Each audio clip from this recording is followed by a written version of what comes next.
this is like the ultimate form of like racism, discrimination.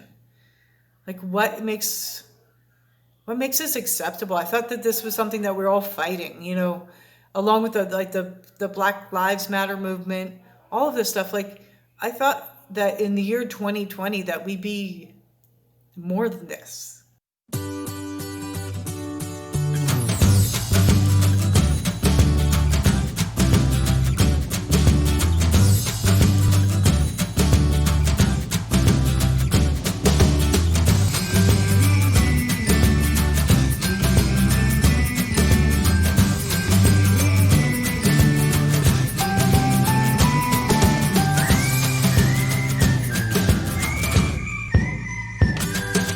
I just want to say thank you to everyone that subscribed so far.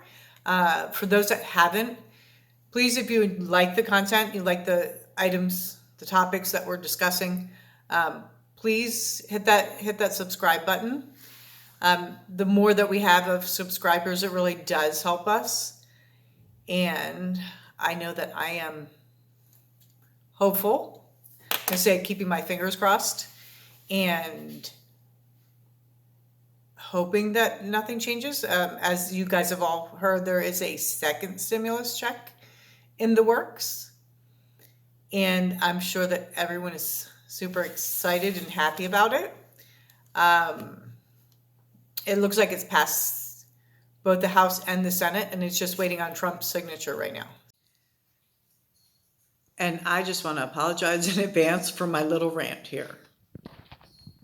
I think that this stimulus check hopefully is going to come right in time. But it looks like they're saying it's not going to actually start being distributed to the 28th, but at least people know that there's money coming their direction. So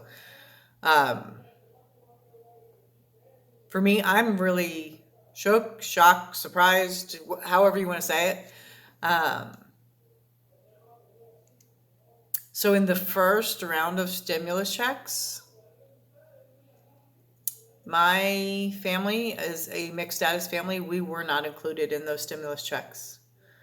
I'll put the actual verbiage in there and a copy of the Q&A right here, right now.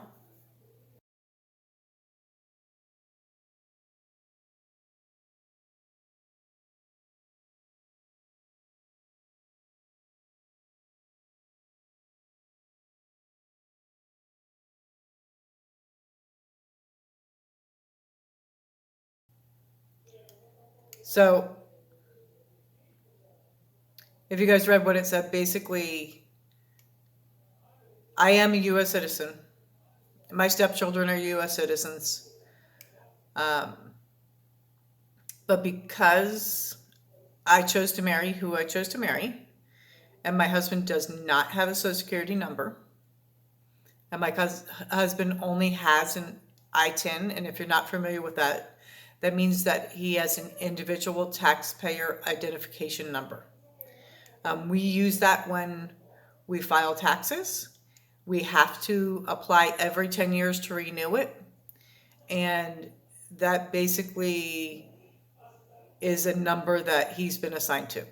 Basically a Social Security number for people that can't get a Social Security number. So in the last round of stimulus checks, our family was left out. Millions of families were left out. So I can't just say that it was just us. They were left out for the fact that they were married to somebody that was not a U.S. citizen, that didn't have papers. According to the way the bill was written, the only way you could get the money being married to somebody that didn't have a Social Security number was if you were current military. So that means that all of our veterans that had worked all of these years to serve our country, the United States, that may have met somebody while they were traveling and living abroad, got married, and that person does not have a Social Security number, that person that now served the U.S. for 10 years, 20 years, however long they were enlisted for, was not eligible for a stimulus check because they were not current military. Okay, to me, that is crazy that a veteran that has served that long, that has done all that they've done, sacrificed all that they've sacrificed for our country, is not eligible for a stimulus check because they're married to somebody that doesn't have a social security number. Not all of these people that have ITINs that caused us all to be excluded are doing anything illegal to not get the stimulus check. It just doesn't make sense. So for me, I'm living outside of the US. So if it were just me living outside of the US without me filing with my husband on a joint form, I would have been eligible, even though I don't live in the United States. I may work in the United States, but I don't live in the United States. So I would be eligible if I weren't married to my husband. It just doesn't make sense. My stepchildren, who we take care of and who have lived with us on and off through the last few years, are not eligible for anything because their dad has an ITIN. To me, that's just sad. I mean, there's nurses, there's first responders, there's people that are in the health industry, there's people that are working on the front lines of COVID that didn't get anything because their husband and their family is mixed status. It's just super sad.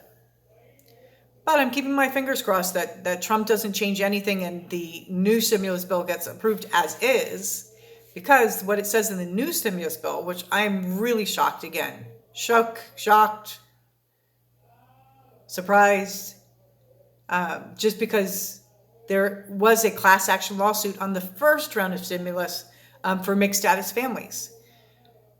The mixed status families, like myself, we weren't asking that the person with the ITIN got anything. But why was I excluded? Why were my stepchildren excluded? Why are all these families in the United States that have kids that are U.S. citizens suffering? How are they going to pay their bills? Some of them are out of work. Some of them don't know how to feed the kids. I mean, it's just ridiculous. Why is one family looked up upon more than my family? What makes that family that has all social security numbers better than my family or any other family that has a tax ID number? What makes those children more worthwhile than my stepchildren or any other child? Like, it doesn't make sense. We're all human. We all have the same blood inside us.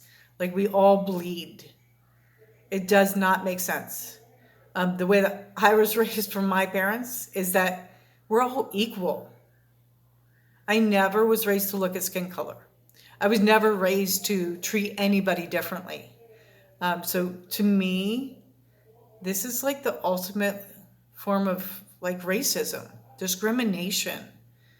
Like, what makes this acceptable? I thought that this was something that we're all fighting, along with the Black Lives Matter movement, all of this stuff. Like, I thought that in the year 2020 that we'd be more than this, that we wouldn't be this culture that looks down upon people and treats people differently.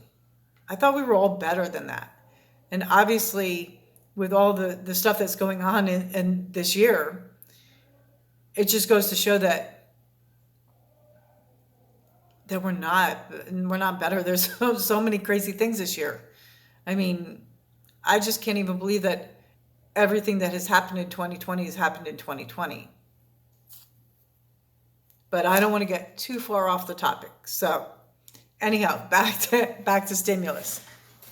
So yeah, so we're keeping our fingers crossed right now that nothing changes in the bill, and that Trump signs the bill as it is.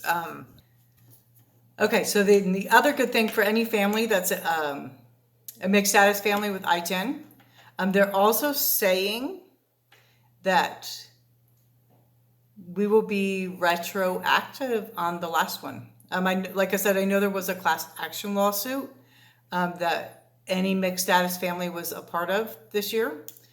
And now they're saying that we don't have to wait for the outcome of the class action, that they're going to retroactive with the filing of our taxes, our stimulus payments. So I feel like it's a big, like,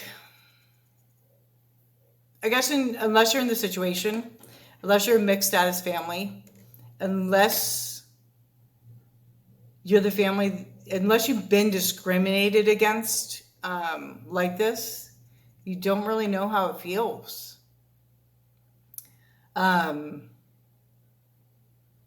It's hard to think that my family's looked at differently. Like, my family's not deserving of what someone else's family is. Like, to me, that's hard to, I don't know, it's just hard to accept that that's really where our country's at. But for me and for my family, this really wasn't just about the money. It was more than that. For some families, it is about the money, and they really need it. And I'm not saying that we don't need it, because we were lucky that we could defer a few of our bills in the beginning of COVID. We were lucky that we didn't have a huge mortgage payment, and we only had our land payment here.